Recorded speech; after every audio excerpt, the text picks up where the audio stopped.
अस्सलामुअलैकुम रहमतुल्लाहि व बरकातुहू। नाज़रीन मोहतरम, मैं हाफिज़ A.H.R रिज़वी और आप देख रहे हैं इस्लामिक टीवी यूट्यूब चैनल। आज आपके सामने एक बहुत ही बड़ी ब्रेकिंग न्यूज़ रखने वाला हूं कि तहरीक लब्बैक जो है कश्मीर के अंदर अपना सिक्का जमा चुकी है। नाज़रीन मोहतरम, एक अहम अपडेट से आपको आगाह करता हूं, हुकूमत ने हर मुमकिन कोशिश की है कि तहरीक लब्बैक को कलाअदम करार दिया जाए।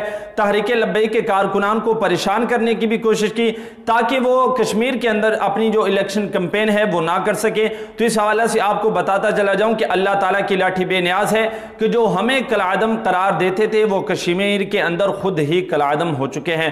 नाज़रीन मोहतरम, वो किस तरह के PTI के उम्मीदवार अली अमीन गंडापुर, उनको इलेक्शन कमीशन की तरफ से नोटिस जारी हो गया है कि वो आज़ाद कश्मीर की हुदूद से निकल जाएं और उनको इलेक्शन कैंपेन करने की भी इजाज़त नहीं। जी हाँ नाज़रीन मोहतरम, हमें कलाअदम कहते थे लेकिन खुद ही कलाअदम हो चुके।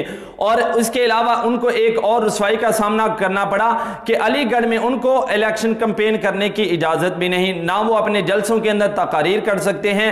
उन्होंने कहा है कि इनके कैंपेन करने से हमारा जो माहौल है वो ख़राब होता है। कश्मीर इलेक्शन कमीशन की तरफ से भी यही कहा गया है कि इनके कैंपेन करने से हमारा जो माहौल है वो खराब होता है, लिहाजा अली अमीन गंडापुर जो PTI के उम्मीदवार हैं वो आज़ाद कश्मीर की हुदूद से निकल जाएं। इंशाअल्लाह जो ही कोई लेटेस्ट अपडेट आती है तो वो भी आपके साथ शेयर की जाएगी। मिलते हैं एक नई वीडियो के साथ, तब तक के लिए अल्लाह हाफिज़।